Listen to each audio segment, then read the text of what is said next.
Hello my dear cricket viewers, உங்க எல்லாருக்கும் ஒரு பெரிய வணக்கம். இன்னைக்கான வீடியோ என்ன அப்படின்னு பாத்தீங்கன்னா, சென்னை சூப்பர் கிங்ஸ் உர்வில் பட்டேல் அப்படிங்கிற ஒரு பிளேயரை இப்போ டீமுக்குள்ள எடுத்துட்டு வந்திருக்காங்க.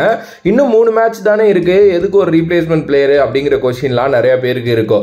ஆக்சுவலி இந்த வருஷம் சிஎஸ்கேக்கு ஒழுங்கா அமையல, ஸோ அவங்க நாக் அவுட் ஆயிட்டாங்க. அவங்க வந்து இப்போ பிளே ஆஃப் போக போறது இல்லை. பட் ஆனால் டீமை ஸ்ட்ரென்தன் பண்ணணும் அப்படின்னு சொல்லிட்டு முடிவு பண்ணிட்டாங்க. யார் யாருக்கெல்லாம் வாய்ப்பு கொடுக்க முடியுமோ அங்கே எல்லாம் வாய்ப்பு கொடுக்கணும் அப்படின்னு சொல்லிட்டு தான் அவங்களும் ரொம்ப கஷ்டப்பட்டு வாய்ப்பெல்லாம் கொடுத்துக்கிட்டு இருக்காங்க. அதுல ஆயுஷ் மத்ரே பயங்கரமா வெளியில தெரிய ஆரம்பிச்சிட்டாரு. டெவல்ட் பிரிவிஸ் ஒரு சூப்பரான பையா அதுல இருக்காரு.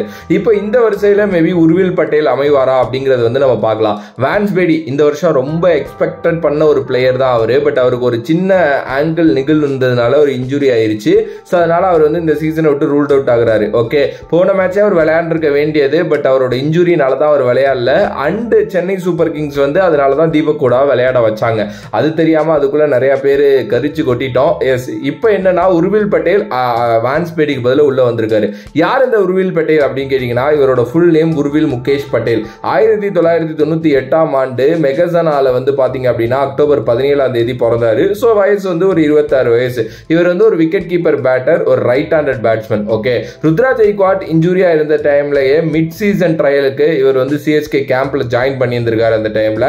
ஸோ அப்போ வந்து பாத்தீங்க அப்படின்னா நமக்கு தெரியும், ஆயுஷ் மத்ரேயும் ட்ரையல் பண்ணியிருந்தாங்க, இவரையும் ட்ரையல் பண்ணியிருந்தாங்க. ஸோ ஆயுஷ் மத்ரே அப்பையில இவர் கரெக்டா இருப்பாருன்ட்டு அந்த ஓப்பனிங் பேட்டருங்கிறதுனால எடுத்தாங்க. இப்போ வான்ஸ் பேடி இல்லை அப்படிங்கிறதுனால இந்த மிடில் ஆர்டர்ல ஆடக்கூடிய ஒரு பேட்டர் தேவை அப்படின்னு யோசிச்சு இப்போ உர்வில் பட்டேலை எடுத்திருக்காங்க. ஆக்சுவலி உர்வில் பட்டேல் வந்து இந்த ஐபிஎல் ஆக்ஷனுக்கு அப்புறமே கொஞ்சம் பிரபலம் ஆனாரு. அந்த டைம்ல 30 லட்சம் ரூபாய்க்கு தான் தன்னோட பேரை ரெஜிஸ்டர் பண்ணியிருந்தாரு. ஆல்ரெடி குஜராத் டீம்ல இவர் இருந்திருக்காரு. ஓகேவா, பட் ஆனா இப்போ வந்து இவரை வந்து யாருமே எடுக்கல அப்படின்னப்போ வந்து ரொம்ப அப்செட் ஆயிட்டாருன்னு நினைக்கிறேன். டக்கு புக்குன்னு அப்ப சையத் முஸ்தாக் அலி வேற நடந்துகிட்டு இருந்துச்சா, போயிட்டு மனுஷன் பிரின்னு பிரிச்சுட்டாங்க. இதை பத்தி நம்ம ஆல்ரெடி ஒரு வீடியோல ஒரு இடத்துல டச் ஆன் பண்ணியிருப்போம். அப்பையில இது மாதிரி நிறைய யங்ஸ்டர்ஸ் இருக்காங்க இன்னமும் அப்படின்னு சொல்லிட்டு, அதுல நான் இவரை பத்தி கூட சொல்லியிருப்பேன். 28 பால்ல செஞ்சுரி திரிபுராவுக்கு அகேன்ஸ்டா அடிச்சாரு. 36 பால்ல செஞ்சுரி இன்னொரு மேட்ச் உத்தரகண்டுக்கு அகேன்ஸ்டா அடிச்சாரு. அது ரெண்டுமே சூப்பரான ஒரு மேட்ச். அப்ப கூட வந்து நிறைய பேசப்பட்டாங்க. ஏன்னா இப்படிப்பட்ட ஒரு பிளேயர் எப்படி அன்சோல்ட் ஆனாரு அப்படின்னு சொல்லிட்டு. இந்த 28 பால் செஞ்சுரி அப்படிங்கிறது வந்து ஒரு சம ரெக்கார்டு அப்படின்னு நான் நினைக்கிறேன். ஏன்னா அதுக்கு முன்னாடி வந்து நம்மளோட ரிஷப் பண்ட் இருக்காருல்ல, அவர் வந்து பாத்தீங்கன்னா 32 பால்ல செஞ்சுரி 2018ஆம் ஆண்டு அடிச்சிருந்தாரு. அதை வந்து பாத்தீங்கன்னா பிரேக் பண்ணாரு 28 பால்ல. அதுக்கடுத்து மூணாவதா இவரே தான் 36 பால்ல வந்து ஒரு செஞ்சுரி ஒன்று அடிச்சாரு. ஓகே, ஸோ செம ஒரு பிளேயர் அப்படின்னே வந்து சொல்லலாம். நல்ல ஒரு அக்ரஷன் காட்டக்கூடிய, பயமே இல்லாம விளையாடக்கூடிய ஒரு சாலிடான டேலண்ட் அப்படிங்கிறது நல்லா தெரியுது. ஒரு விக்கெட் கீப்பிங் ஆப்ஷன் அப்படிங்கிறதுனால கண்டிப்பா வந்து ஒரு தோனிக்கு பேக்கப் அப்படிங்கிற மாதிரி தான் இருக்கும். பட் இப்ப இருக்கிற நிலைமைக்கு எனக்கு தெரிஞ்சு ஸ்ட்ரெயிட்டா 11ல விளையாடுவாருன்னு தான் நான் நினைக்கிறேன். ஏன்னா கொஞ்சம் எக்ஸ்பீரியன்ஸ் வேற இருக்கு. ஆக்சுவலா இதுக்கு முன்னாடி வந்து இந்த குஜராத் மாதிரி டீமோட எல்லாம் அப்படியே டிராவல் பண்ணியிருக்காரு அப்படிங்கிறதுனால இருக்கிற 3 மேட்ச்ல வாய்ப்பு கொடுத்து பார்க்கலாம் என்ன பண்றாரு அப்படின்ட்டு. அண்ட் சிஎஸ்கே ரொம்ப ஸ்ட்ராங்காவே அடுத்த வருஷத்துக்குள்ள கால் எடுத்து வைக்கிறாங்கிறது தெரியுதுங்க. சிஎஸ்கேக்கு நான் சொம்பலாம் அடிக்கல, பட் உண்மையுமே சொல்ல போனா ஒரு சைடு டெவல்ட் பிரிவிஸ், ஒரு சைடு ஆயுஷ் மத்ரே, ருத்து வேற திரும்பி வந்துருவாரு. உர்வில் பட்டேலுக்கும் வாய்ப்பு கிடைச்சு அவரும் நல்லா பண்ணாரு அப்படின்னா ரொம்ப நல்லா இருக்கும். ஷேக் ரஷீத் ஒழுங்கா ஆட மாட்டேங்கிறாரு, பட் எனிவே நல்ல டேலண்ட். அதுக்கப்புறம் வந்து பாத்தீங்க அப்படின்னா நூர் அகமது ஒரு சூப்பர் டேலண்ட் அப்படின்னே சொல்லலாம். அனுஷுல் கம்போஜ் எடுத்திருக்காங்க. ஒரு மாதிரி நல்லா செட்டப் பண்ணிட்டாங்க 2026ஆம் ஆண்டு சீசனுக்கு.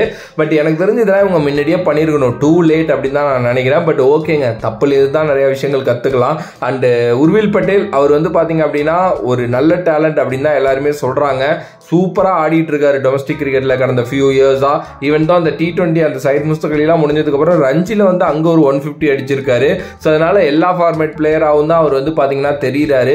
பட் பார்க்கலாம் சிஎஸ்கே எப்படி வாய்ப்பு கொடுப்பாங்க அப்படின்னு சொல்லிட்டு. ஏன்னா இருக்கிற போறது 3 மேட்ச் தான்.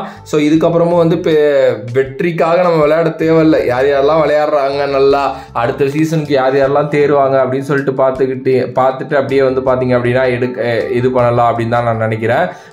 எஸ், பார்ப்போம் என்ன நடக்க போகுது அப்படின்னு சொல்லிட்டு. உங்களோட கருத்து இதை பத்தி என்னவோ, அண்ட் இவர் எந்த அளவுக்கு டீமுக்கு சூட் ஆவாரோ நீங்க வந்து பாத்தீங்க அப்படின்னா மறக்காம கமெண்ட் பாக்ஸ்ல கமெண்ட் பண்ணுங்க. அண்ட் இந்த வீடியோ உங்களுக்கு பிடிச்சிருந்தா லைக் பண்ணுங்க, ஷேர் பண்ணுங்க, மறக்காம நம்மளோட கிரிக்கெட் சேனலை சப்ஸ்கிரைப் பண்ணுங்க. வேறொரு வீடியோல வேறொரு கான்செப்ட்ல உங்களை சந்திக்கின்றேன். அனில் பாஃப்ரம், this is VJ Mani. Love you all, stay safe மக்களே. நன்றி, வணக்கம்.